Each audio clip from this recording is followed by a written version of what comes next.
Good morning, guys. I am a little behind this morning, so you're catching me putting on my lotion. I hope you guys are having a beautiful and wonderful Tuesday morning. I guess the gods heard me because the sun is out and it's going to be a beautiful day. Today is Track Central, guys. Today is all about track. Hi, Erkan. I wanted to do this segment for quite a while, and I wanted Rich to be a part of this, but we had to break it up a little bit. So today is 3 Division I track coaches speaking their truth on everything that's going on, their experience, and what it's like coaching at 3 different, Division I universities. And my first guest, Again, whenever I get a guest, I never think that they're gonna be like, yeah, sure, we'll do it. She was one of them. She is so busy, and she's a 4-time Olympian and representing Guyana, and she's now the track and field coach at St. John's University. She's a sprints coach. And she's also a 5-time world championship competitor. She won gold at the 2002 Commonwealth Games. And she won the bronze at the 2003 Pan American Games, and she currently holds the South American indoor record for the 400. And now she's a sprint coach at St. John's, which is like our connection pretty much. And she was just appointed the Pan American Sports Athlete Commissioner President. So she is extremely knowledgeable, and I love talking to her because there's so much depth to her, and there's so many different genres of her life, being a professional athlete, being a great collegiate athlete, and now turned to the other side of the administrative side of it all. And so I'm really excited to get to know her a little bit more. Every time that we spend time together, it's like catching up with an old friend. But she's always so busy. Her phone's always ringing. There's always stuff going on. And so I wanted to make sure that I asked her and I sat down with Coach Pompey and got her perspective on things. So I'm going to see if she's in yet. And no, she's not in yet. I know she's ready. She texted me this morning like, hey, just a heads up. I'm ready to go.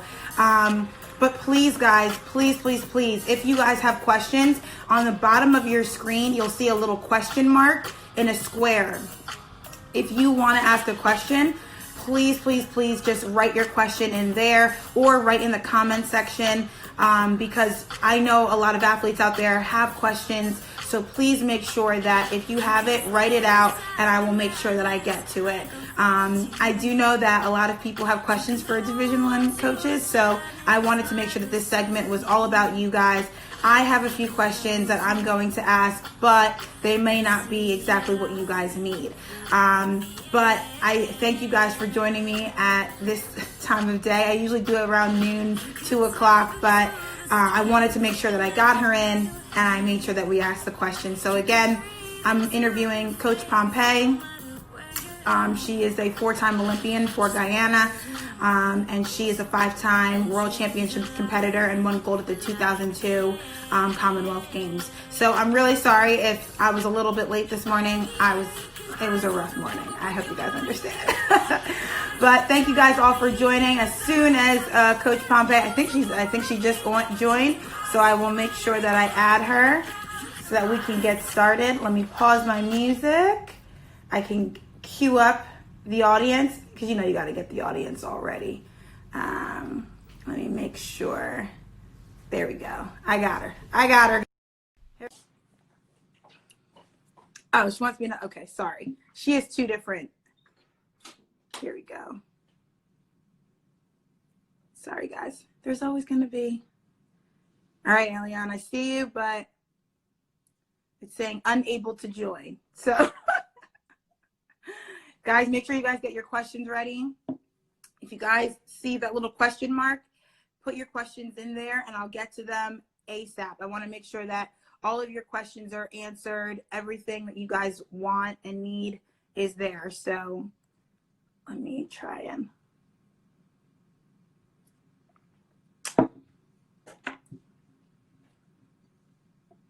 All right.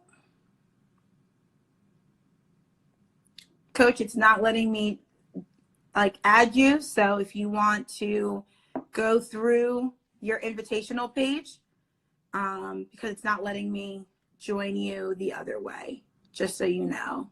It says unable to join. So just want to let you know. I'll cue back the music a little bit so we're not in dead silence. She's on, guys. It's just we're having a little connection issue, so forgive me. I hope you guys are enjoying your morning coffee. This is still my first cup, which is very unusual.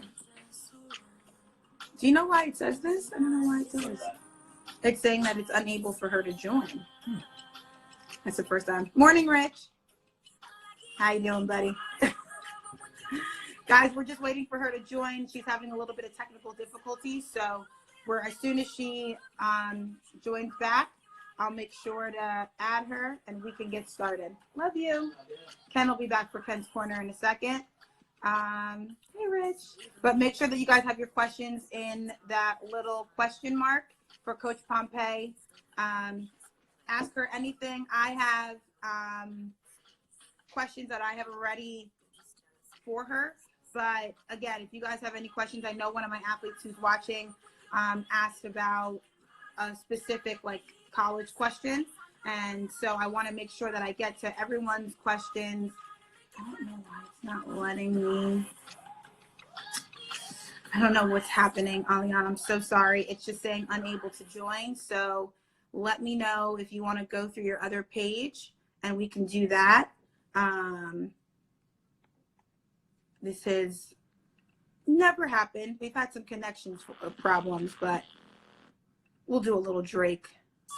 Actually, let's uncensored. Can't do that. Okay, let's try it now. Let's see what we got. Okay, here we go. We got it now. We're all set. She's joining right now, guys. So get ready. Hey!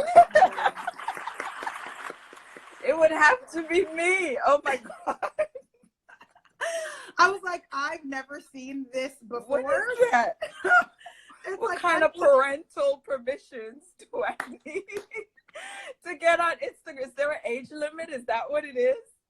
Over 40, you can't do Instagram Live? I don't know. Maybe. Get it together. Did you tell your parents that you were going to be on the show? They don't know that I'm doing this, so maybe that's why. Maybe that's why. You need the permission. I told you. I gave you. That is so bizarre. I've never seen that message. It was just like she was unable to join. I was like, oh, okay. I mean, I've never been on Instagram Live anyways, but I just assume I pop up and yeah, you just had it. That's what I thought as well. I'm gonna jump right in because I already had one of my former athletes message me like, can you ask Coach Pompey? I was like, yes, I will ask whatever you guys need. I'm scared. I know you are extremely, extremely busy. Just with all that you have, has it slowed down at all because of the pandemic, or no, you're still just as busy?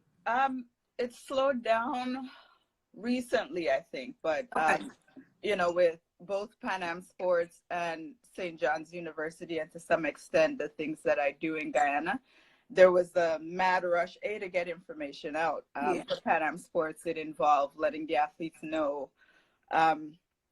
any updates. For example, with the change to the dates of the Olympics, we had to get that information out, provide resources and different types of support so the athletes know what to expect. With St. John's University, you know, it's almost 40 girls on a team, and it's not like you can have a meeting with a group of people in one room. So a lot of it involved reaching out to people individually. There's different time zones. People went home. So it was really, really busy. And this working from home thing is definitely not easier than being in the office.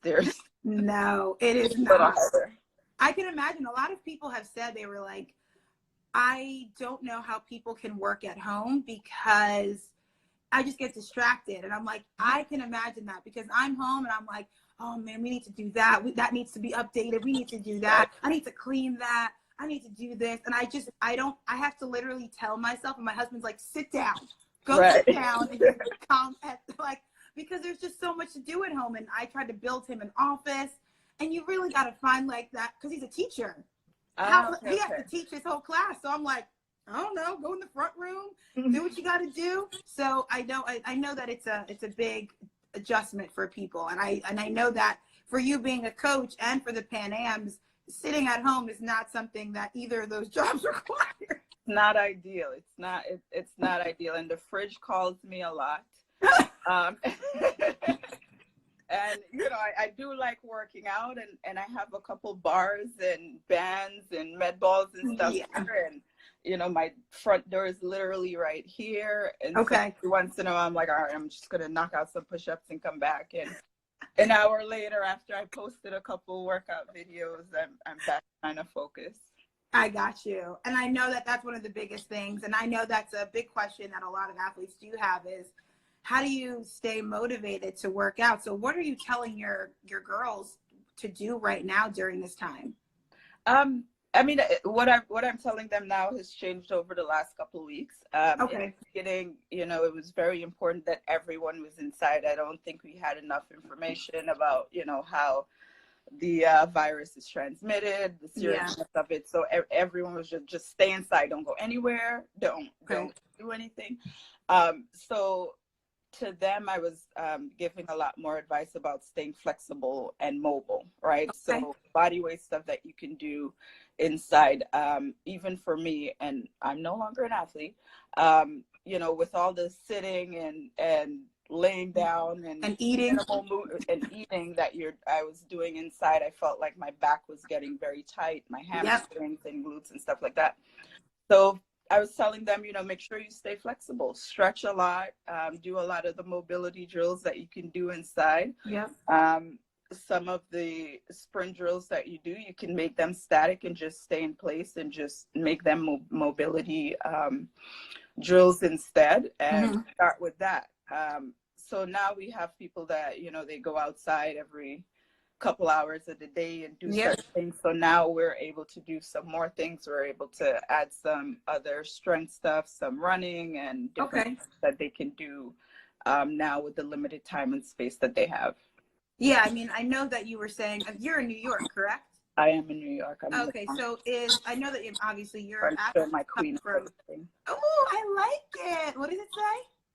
It says queen of everything, but I'm right-handed, so it goes like this, and I'm like, okay, it's a reminder to myself, not to the world. I hate when couples do that, though. It needs to be on both sides. I feel like that just makes it easier. But I feel like it is a little bit difficult as a coach when you have people coming from various parts of the country, various parts of the world, and New York and New Jersey has the strongest restrictions, I believe. And so for you guys, I mean, I'm in New Jersey. You can't go anywhere, you know that? You can't go anywhere. With the New York license plate, go back from where you came. We were supposed to drive to Florida, and they were like, no, like, we will pull you over in South Carolina. And I was like, damn. But I am going to get to Rich's first question. Coach, you've done a great job over the past couple of years creating a strong sprint and hurdle squad. Oh my goodness, what is this question, Chad? I can't even read the whole thing. Okay, I'm gonna have to read it really tiny. Creating a strong sprint and hurdle squad in a conference that is traditionally distanced. Rich, can you make your question smaller? I don't even know how to. Send it in pieces. I can't even read the whole thing. Right, Rich? Like, what are you doing? Come on, bruh. Write it in the comments. Rich, because you got a whole. For all this, Rich. I mean, he's complimenting you the whole first thing. But I guess we'll get to that question. But great job, Rich. Way to follow my instructions. I'm gonna go. I know you wanted to compliment her. You can text her all of this. Get to the question. Jeez. Okay, so I'm gonna ask my question. Okay. How have you transitioned from becoming a successful professional athlete into a coach? It's an adjustment, and I actually use it when I talk to athletes transitioning from high school to college, because outside of, you know, maybe having a few clients here and there that I would work with for a few months or maybe an entire school year, I hadn't done any kind of coaching, especially at this level, Division I level, forget it. So it was a huge adjustment. Every day was a learning experience. And every time someone sat down, I was like this, trying to remember what they said so I could go home, write it down, and be like, right, I got this. But, you know, with being an elite or Olympic level athlete, there's a certain level of perfectionism that comes with it, a certain level of I must conquer this. You know what I mean? So that was still fairly fresh. Okay, I got you. So, you know, I called a lot of people, I called a lot of coaches, and trying to figure out the nuances of it. One thing that never changes is dealing with people. So, you know, I knew how to talk to people. I knew how to deal with people, difficult people sometimes. So that was the easy part. NCA compliance rules and laws and things like that was completely foreign to me. Oh, really? Even as an athlete, it's like I'm just gonna do my job, do what I have to do. Okay, I got hopefully you. I'll never be in trouble with the NCA. So it wasn't. Sign. It wasn't right. You know, I mean, the recruiting rules was just. I was like, really? Now, why can't you do this? Yeah. You know, why can't I? You know, so that was a big part of it. Even as an athlete, I was very into learning my craft. Like whenever I'm overseas, I'm trying to find out. My computer's still on. I'm trying to figure out what all the other athletes are doing, what's working for all the other quarter milers, what makes them great, why are they able to do this and I'm not, or why am I able to do this and they're not. Okay.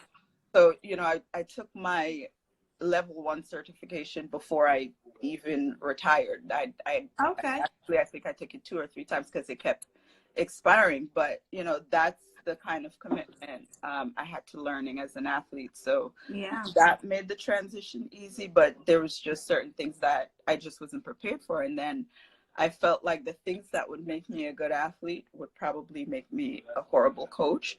Okay. I like to go internally for my motivation and figure out how I felt, and you know, especially during the workouts, what's working for me before I even think about communicating with my coach to see if that's something that he wanted. Whereas my athletes are more, how is this? Is this? And if I don't say anything, just keep going. You know, they need validation. That's a big thing. Right. So that I had to play up a lot more. Than I thought I would have to. Oh, wow. I mean, I knew that it was going to be a transition, but it's little things that I would have been like, oh, yeah, you probably got that. And you're like, nope. Right. And like things like compliance, I feel like when you go in, you're just like, as an athlete, you just sign your life away. And you're just like, okay, like there's nothing I can do. I'm not going to fight compliance. Right. But as a coach, you're like, we need you to understand what you're signing. And you have to now understand in the recruiting process. And that's something that, I mean, Rich and I have spoken about. And I'm like, I have no idea about the recruiting process. I would see coaches at different meets and just be like, okay, like, that's great. What was the one thing that surprised you about the recruiting process? I mean, really, it's just all the things that you aren't supposed to do. I remember my first year I was taking or studying for the test, and there was a question about like going to a funeral or sending something to a funeral, like one of your athletes' parents died or whatever, and there's stuff you can't send or stuff you can't do around that. I was like, wow, that's interesting. You know, but it's some of it I still don't get the reasoning behind it, but you know, obviously coaches or institutions can exploit certain things, and that's what they're trying to avoid people having an unfair advantage. So I just roll with it, man. I know the rules and follow it and just roll with it. I mean, I understand the NCAA is a powerhouse and they make their rules. I just found out about the cream cheese rule. And for those of you guys who don't know, the cream cheese rule is that, like, if an athlete doesn't have food, in a sense, like this is what it's saying, like you can buy them a bagel, but you can't buy them the cream cheese to put on it because that's like a disadvantage. And I'm like, you've got to be kidding me, dude. Like that kind of stuff. The bagel's going to prevent you from dying. The cream cheese is for your enjoyment. Here's this bagel. Don't die. you know. And But I mean, certain things were suspended in light of the pandemic. You know, people are yeah, stuck different places. Foreign athletes can't go home. For example, the Guyanese girls on the team, they can't travel home because yeah, Guyana closed its borders pretty early. okay, You understand why, but they can't go home. They can't see their families, so it's a little bit tough for them. I got you. One of the questions that my former athlete had, I believe he's watching. Frank, I'm getting to your question. This is obviously a very specific question, and I feel that I would only trust people in your position to get the advice from. Uh-huh. For athletes right now, who are seniors, they're not getting their senior season, their spring season, and they're already signed to go to college to run track. What kinds of things should they be doing if they can get outside, like just like a sprinter, and if they have access to a track? What kinds of things can they be doing or should they be doing that's just going to help them for their fall season, so that they're not 10 steps behind? I would say fitness, flexibility, and cardio. Don't make it too tough.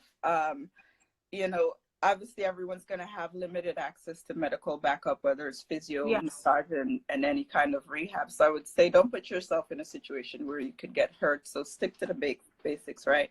You're doing your flexibility stuff. Same thing as I would tell my girls, your flexibility, your mobility.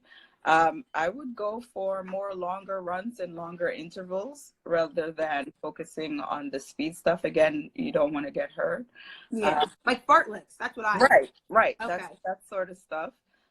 And for strength work, especially coming out of high school, I would focus on body weights and do things along those lines. Again, just not knowing what people have access to. Yeah. You can always do push-ups. You can do push-ups anywheres, you know. Oh, I know. My husband does them all over the house. Can do squats with water bottles or a pot full of water and things like that. So I would keep it simple, flexibility,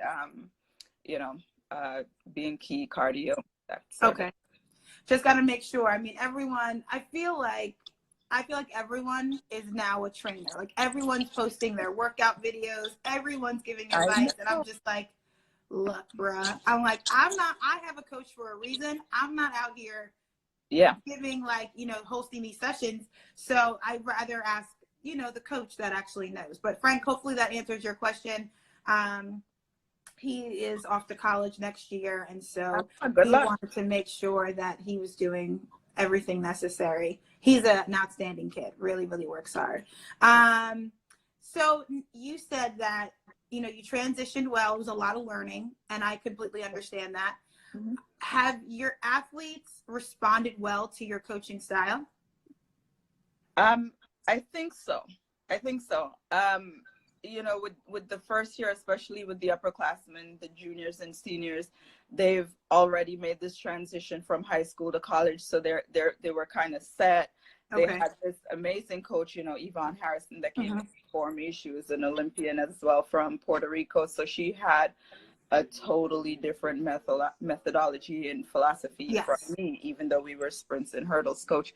So there was some push and pull that first year or two, where her kids were like, this has been great for us. This is all we know. This is all we're going to do. You're going to, try to, and we're trying to work around each other. But I think the people that saw really great results early on were the ones that were just like, I don't know any better. And my first year there, we won, first indoor, we won the Big East 400 title, and I think the 4x4. And so that kind of sent a message early, I think, and I was fortunate in that sense, that by the time we got to outdoor, they were just like, all right, so maybe you know what you're doing. Here I am. A little bit. So let me talk to you. And I think it's just a matter of comfort level. I'm the new person for them. The freshmen coming in, I'm just a college coach. They don't have any point of reference. But to the seniors, they were like, the last girl knew what she was doing. I want to go out with a bang. So I think that was expected, and it honestly didn't take very long. Okay. Fortunately. So, kind of since then, we've kind of cemented what we do in the Big East, and there are just certain events that we excel at. Yes. Certain events that, mainly in the sprint areas, that we've kind of just been winning over and over the last few years. And I mean, you've had great athletes, and I think that also helps. It does. It absolutely. Yeah. Oh my God, it absolutely does. Even Absolutely. on the team now, we've got some girls with amazing work ethic. Okay. Leah is a talent. She's both. She's work ethic and talent combined. It's Wow. a coach's dream. I know. So lovely. You show up to practice and she's already sitting there waiting to go. It's a great feeling. And we've had others, that have joined her. Even before that, the last couple of years, we've had people like Paris. Yep, Put Paris them together, and Paris and Maya. And Maya, yeah. They're very enigmatic. You put them in a group of people, and the circle forms around them. So okay, good. It's good leadership. Yeah, it's been very good leadership. I think just the kind of institution that St. John's is. It brings in, I think, a certain type of people. A certain type of people are drawn to an institution like St. John's, which is a great starting point for me. So that wants to be there, wants to be in New York City. And, you have to understand there are certain limitations with training in New York City. Oh, yes. About to be May, and today's one of the warmest days we've had, and it's not even 60 degrees yet. We come with limitations in New York City. So understanding that and wanting to be in that environment. And being able to adjust to it all. Yeah, because I mean, I was high jumping in the auxiliary gym, and I couldn't do a full approach because St. John's, if you guys don't know, doesn't have an indoor track. And we're one of the places that really, truly needs an indoor track and could use it. And we've still been producing amazing athletes from on the track and in the field. So I definitely am I graduated from St. John's, so I'm a big advocate for it. I wasn't no partiality whatsoever. Huh? No partiality whatsoever. Oh, no.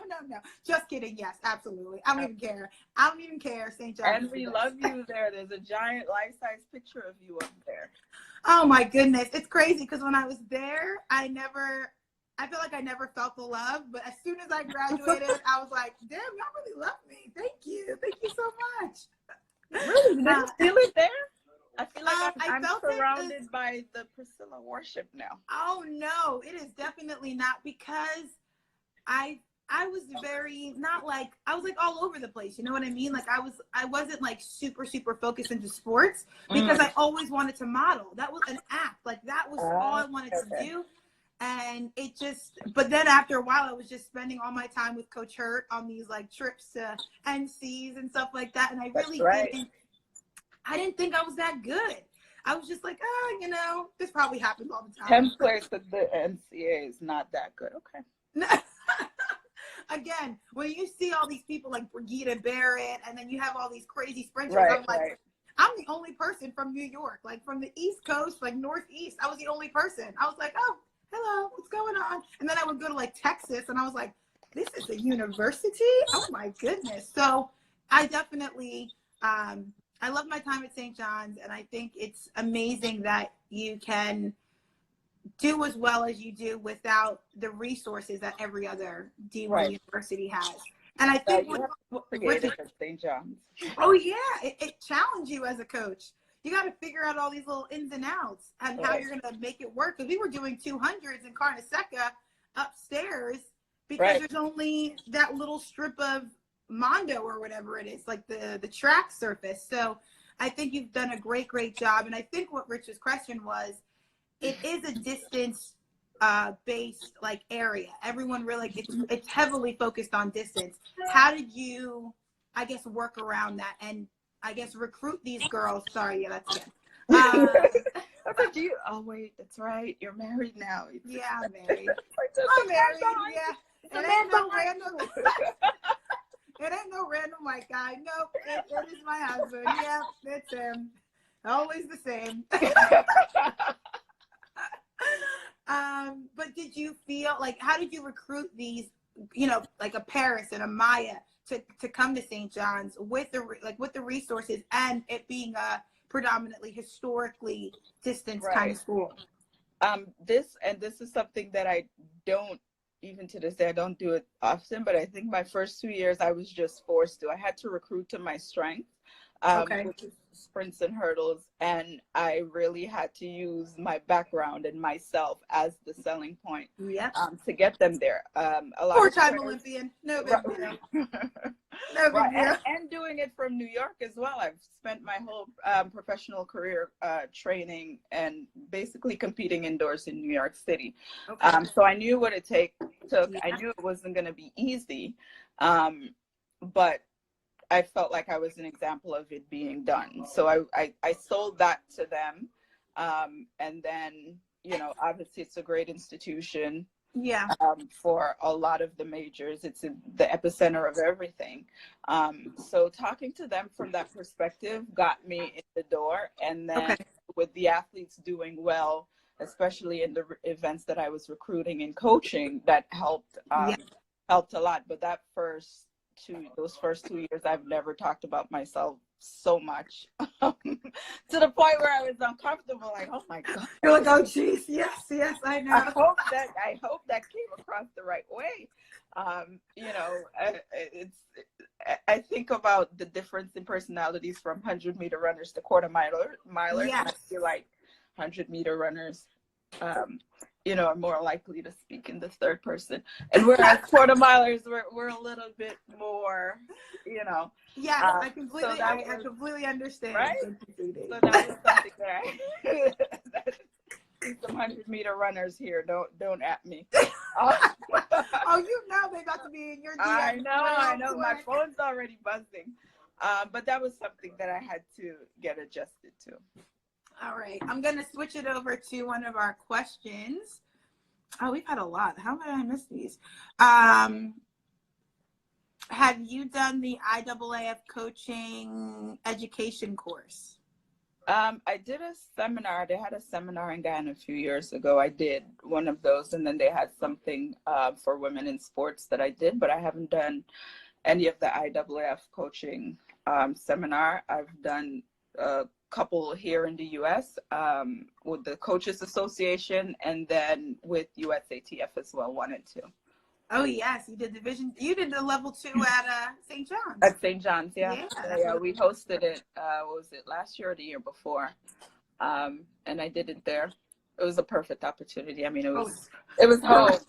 So for real, I can only imagine. Right, because they're pretty far away. Yeah, they're in Florida or somewhere out Midwest or West or something like that. So to have it right there, it's very, very nice and comfortable, I can imagine. All right, Rich. Rich got his question in. He got his question in. He got it in. Minus the fluff. He butter you up beforehand to get you the question. Lord of mercy. Okay. Would you like to coach a men's program as well one day? I'm not opposed to it. I love coaching, right? So I wouldn't limit it to men or women or college or beyond or whatever. Okay. I just like the experiences that I get from coaching. So that's. Okay, that's awesome. I feel like that is something that I would like to see a little more of, is female coaches coaching programs. Not just women or a man, but as a program. Right. What? It isn't even the same question. That wasn't enough space. Rich, just stop. You're ruining my show. What are you doing? We're going to have to add Rich to the live. Oh, my goodness. I'm trust. There have already been times where I'm like, he's part of the I show. already know if Rich was in the conversation, it would just be like a track dork session. I had never met a bigger track dork than Richard Fisher. Like, not even like a cool dork, like a dork, just like all up in it. And he knows. He knows that what a big dork he is. But the kid is so knowledgeable. That's why I was so glad that you guys met at the level 2. I was like, oh, good. They can be besties over there with Kim. Kim was in the session too. Kim PR'd. And so she was in the session. Y'all were having a great time. I got pictures all from the weekend. And I was like, oh, Lord. Here we go. It's about to happen. Intense. I think we had like 12-hour days for 3 or 4 days in a row. Oh my gosh. It was nice to break it up with that kind of energy. Great people. And the division, the level 1 coaching was, I think it was only like 2 days, but it was so much simpler than the level 2. It's such a big jump. Yeah. From level 1 to level 1, just like, here's track and field, here's the baton, here's the hurdle. And then like level 2 was just like a whole, I was like, oh yeah, like I don't want to coach after I retire. So I'm like, there's no reason for me to be level 2. Absolutely not. Sounds like you had a full Gatorade. Oh my gosh. Right? This is Richard. That was for you. I know. I know. I always know when I'm having ginger tea, no Haterade. But again, thank you guys for joining me. I'm here with Aliann Pompey, the 4-time Olympian from Guyana. She's answering all these questions and being such a great sport about it. But I did have a question for you. I have to look it up because I want to make sure that I get it right. Oh, this has been a question that I'm actually going to talk to, like the same question for the theme of the day. When it comes to programming, a lot of people don't know, and I had no idea that programming was such a big, it was even a thing, to be honest. When I was in college, I thought people just showed up and figured it, like, was like, oh, today we're going to do 400s, or tomorrow we're going to do this. I had not a clue until I met Rich that he was programming a year out. So when you program, do you base it off of the athletes that you already have, or is it already a program that you need them to kind of fit into? I mean, I have a template that's a couple years out, and then the steps along the way it gets personalized, right? For example, I'll have someone like, Leah Anderson. I'm going back to Leah, who's a quarter miler at St. John's University, and I had certain expectations based on what she was doing in high school, but that sort of stuff quickly goes out of the window when you come into college. Everything changes. You have to make allowances for how people are adjusting mentally and emotionally to college, because that stuff shows up on the track. Absolutely. So what I do is every year we start the season, returners and new people, with an assessment. We have a goal setting session. We talk about what we're expected throughout the years, what the in-between metrics are going to be, what we're going to expect to hit these accomplishments by this date, and then I go in and fill out, here's what you need to be doing to hit those points, attain those marks. And then one of the big things that I have, that I go through with everyone that I coach, is how are you going to be accountable to these goals that we're setting? Is it just going to be you, or when you're falling off, are you going to turn to this person and say, okay, I need a kick in the pants, can you do what you do, or whatever? Because what's going to happen is that it's going to get very hard. And the kind of coach, sorry, I have a kitten over here. No, you're fine. All over the place. She's like, why are you here? Right. Who are you talking to? I know. The first week I was getting nothing but looks, just glare. I look over and she's right why here. Why are you in my space? In my space talking. It's my nap. But, back to what I was saying is that when it gets hard, and this was early on in my coaching, I was kind of immovable.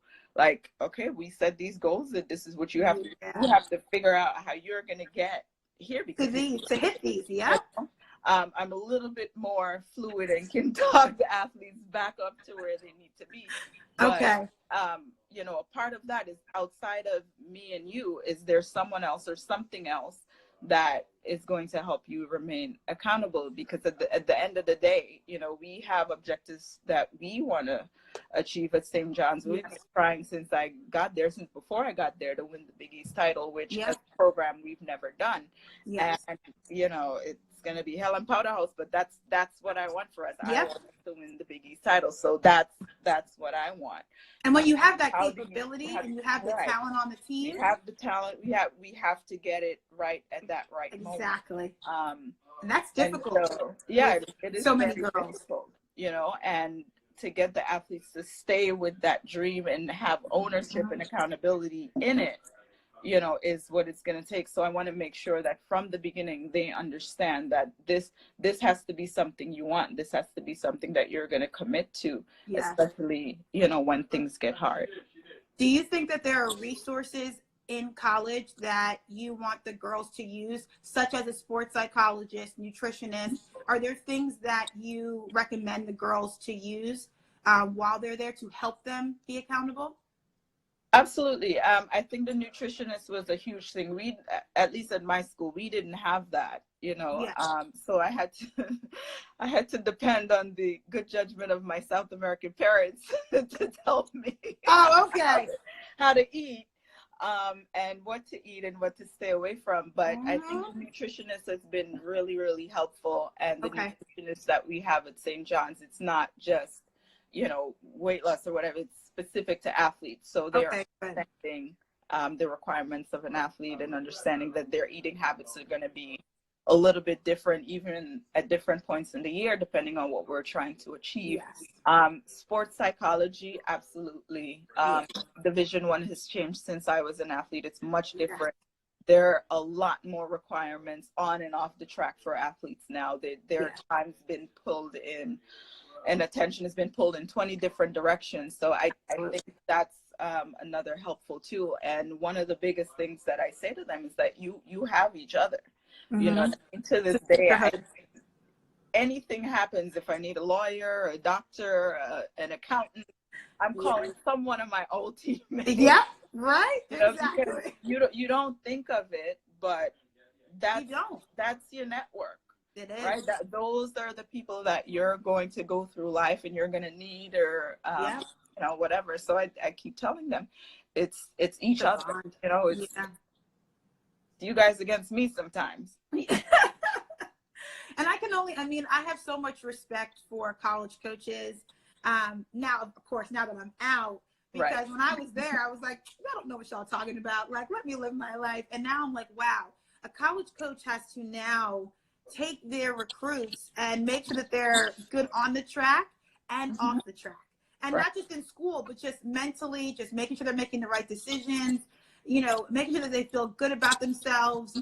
Anything can happen. A boy breaks up with them, anything like that. And I see it on the high school level, but that's magnified on the college level. So I can only imagine, and I give you guys so much props and credit for that, because it's a lot. It is. I mean, I'm talking later with Coach Lauren Biscardi, who's now my Olympic coach, about weight, literally just about weight issues that she went through, that I went through. And we're going to touch on Mary Kane and stuff like that. But that's that's only one little genre that a coach has to deal with with 40 girls. That's intense, with so many, and girls are already crazy. We crazy after this. So you doing all of this, I applaud you for that. And my next question is, it's my second to last question because I'm taking up so much of your time. The bond between a coach and a strength and conditioning coach. There's a rift that seems to be very apparent when it comes to strength and conditioning and track coaches. How can we bridge that gap? I'm trying to think of the right politically correct question. There are so many personalities on both sides. I don't know how to fix it. I think over the last maybe 2 years or so at St. John's, we've gotten very lucky. Coach Rob has, the years before that, we had someone else. He's the head guy over at our strength and conditioning side, and he's worked with the team this year. And I think one of the best things that happened to us, if Coach Rob hears this, it's a good thing. Is that his son was interested in track and field, and his son started to run. Okay. So he was fully invested in how to do this for track and field, how to lift for track and field, and everything. So we got really, really lucky because he has an interest. Really, really good mesh after that. You know, when he was working with us, we got a really, really good mix. So I don't know. My experiences before, both as an athlete and as as a professional athlete and as a coach, there's been, like you said, there's been a rift. There's been what I feel is a tendency to lift them like they're going to be power lifters or something like that, without paying attention to the other things that you're inhibiting on the track and field side. But I don't know how to fix it. I think from my end, I'm always trying to sell what we do as the main thing. I invite them to track meets. I invite them to see what the girls are doing with their body, with their bodies, so that there's a direct link between what they're doing in the weight room and when they're doing this. Oh my gosh, I remember at one of the meets that one of the strength and conditioning came, and I was just so happy. I was like, here's why she's not running fast. She's doing this, this, and this. And we got to fix it. It was like, oh, wow, yeah, that makes sense. We could do this and this in the weight. And I was like, they got to come to meets. They have to come to meets. They have to see them performing what they're doing, and they have to see someone doing it right. If it's not your athlete that's doing it right, they have to see someone else do it right, and then look at the athlete that you have and try to bridge that gap. And I think the most important thing is, yes, they have to be, I think when they see things on TV, it's, yes, when you're looking at an Olympic athlete running or throwing or jumping, it looks like almost perfect. It's like, wow, but there's stepping stones to get to quote unquote perfect. So when you have to, again, meet each athlete where they are in a sense. So they need to see, well, if they're not hitting the triple extension, why? Are they not weak? Are their hamstrings? Are their glutes weak? Things like that. So I do think it's very important that strength and conditioning coaches get to the track. But I do think there has to be an interest in a sense. Like there has to be a buy-in. I think for a lot of strength and conditioning coaches, well, I shouldn't say a lot, but for some strength and conditioning coaches, in my experience, it's like the running becomes secondary. Like that's not their main focus. And they just want to get them max squat out or doing this at the max, and they have all these charts and they achieve this, and meanwhile they're, it's a very football mentality on the track. Right. It's very so for me it was about buy-in and getting the coaches to see that this is what they're on scholarship to do, and this is where they are. And I share every weekend we compete. I share with the strength and conditioning people that this is an improvement, and here's why I think it's an improvement. And I absolutely give them credit whenever it's due. Yes, absolutely. Because without them doing what they do, and the way that the college scene is structured now, where strength and condition is kind of, in its own silo, we need them to see our side of it. Absolutely. So it only works well for the athlete if we're like this. So it's my job to get us like that. Absolutely. And I think another little point is, I think we also need to get the athletes in college to understand the programming, because again, when we're in there, like for me, I had Coach Rob, and I was strong. I really was. Like, I was strong, and I loved it. I was like, more weight. And he was like, okay, a little bit.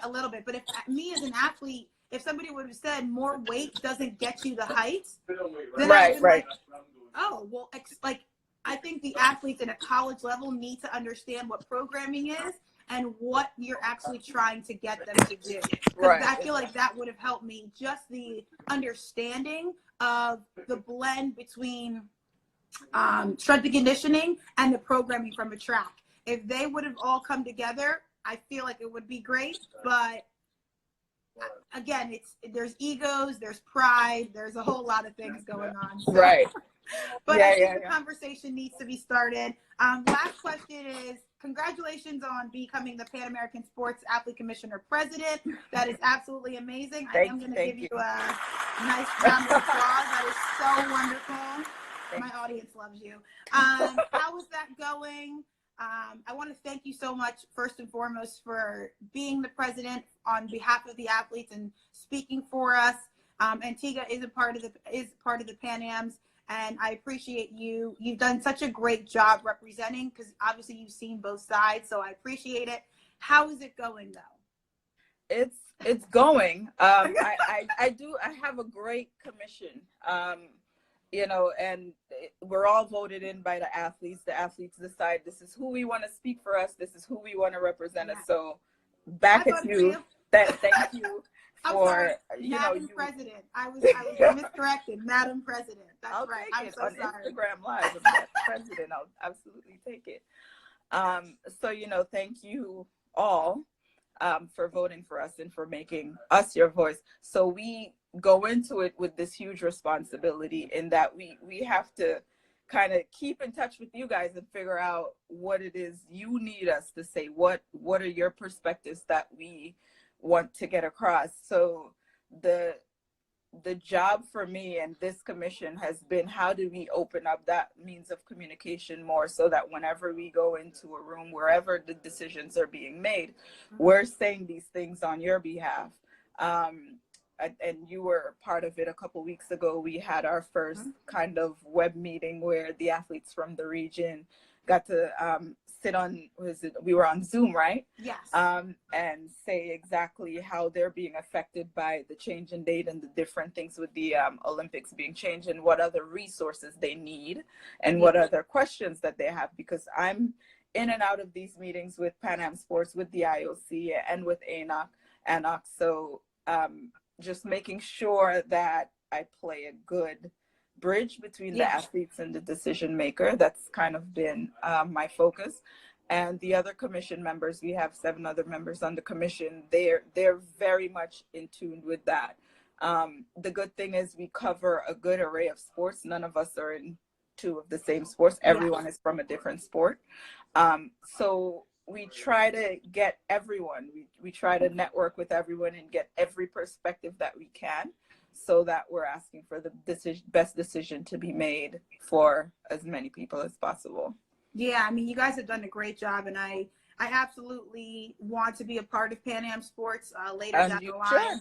It's such a great organization, and if there is ever an organization that makes you feel included and like your voice is honestly being heard, it really is. To be invited to that Zoom meeting with the president, with all the heads, it was just amazing. And listening to you, president and CEO sat in that meeting, so there was an opportunity to connect directly with them. And he spoke to you. He spoke to us. And he answered the questions. Absolutely, and that's that's not an act, and I can say that honestly and genuinely, it's not an act. They're always available, especially during that time where things were happening, for us in the middle of the night, because Europe, the time difference and everything. And I can get on WhatsApp and say, this is concerning. How do we handle this? Or how do we get this information across and things like that? And they were very, very responsive. This is fairly new to me, so I don't know what the previous presidents of Pan Am Sports were like, but they are very, very responsive, and they're personally invested in the success of the athletes, because they realize that without the athletes, there's little else. Yeah, right? And I do love it. That comes across. Oh no, it absolutely did. It really, really did, and I love that he was there, you were there. And you guys were talking, I mean, it was very cool because there's so many different languages and everyone's speaking and there's translation. And it was, 30 plus countries were in that Zoom meeting. And so, and I really got to, I was worried because I didn't think I was going to be able to train for another year without Olympic solidarity. So you guys secured that. You guys made sure that the athletes were still going to be taken care of financially for those who were on Olympic solidarity. So things like that. When you really care about the athlete, I think it's really important, and it shows. So I thank you so much for most welcome. All that you do, for joining me today. Thank you for answering all the questions. Aliann, Pompey, guys. Another round of applause. Madam This was President, fun. Thank you so much. I appreciate it. We're going to go to our last segment called Ken's Corner. This is my husband, Ken. Hey, Coach. Hello, husband, Ken. I'm great. What is your question? Why are you shouting? I don't know. Doesn't sound like a shout from here. Okay. Exactly. Are zebras white with black stripes or black with white stripes? Wait, what? Are zebras white with black stripes or black with white stripes? They are white with black stripes. Okay. Why?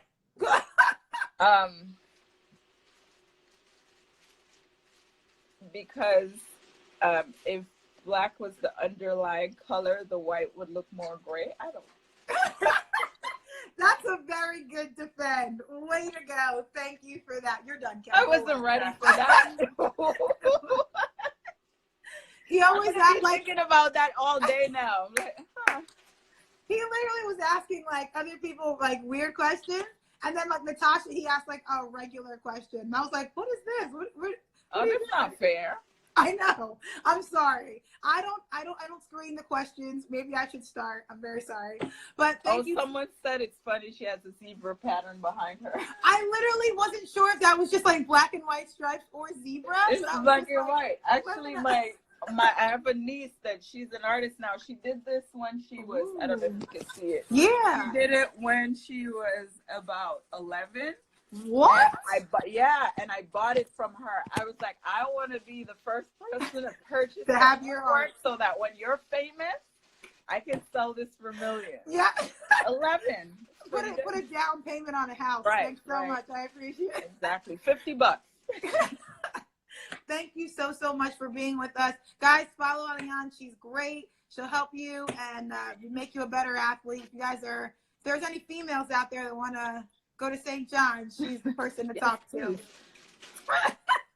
Thanks for having me, Priscilla. Stay safe, enjoy, and I appreciate all you've done for us. Thank you so much. Thank you. Bye. Bye-bye. Guys, thank you so much for joining us with Aliann Pompey. I actually have another one in 20 minutes with Coach Jim Garnham, the assistant coach at Purdue University. Like I said, today is all track and field. So if you guys have any more questions, he does the program for men and women. So if you guys have any questions, just let him know. But I'll be back in about 20 minutes with Coach Jim Garnham from Purdue University. I'll talk to you guys soon.